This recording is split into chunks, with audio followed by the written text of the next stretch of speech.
भाई अमृत बहुत मीठा है।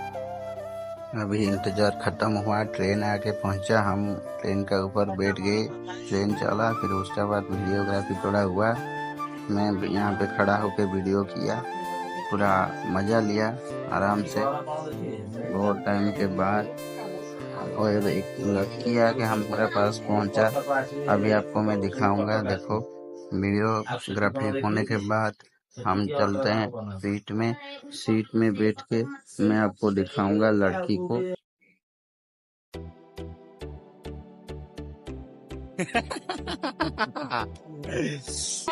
चलो पुलिस की रखी पुलिस की रखी चलो इंजेक्शन खाइबू ना मेडिसिन खाइबू पानी औषध खाइबू इंजेक्शन खाइबू न यार जाएंगे गोटे हसी तो बुढ़ी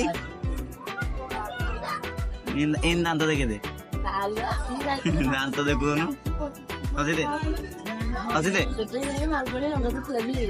रागुच कौन कर मोर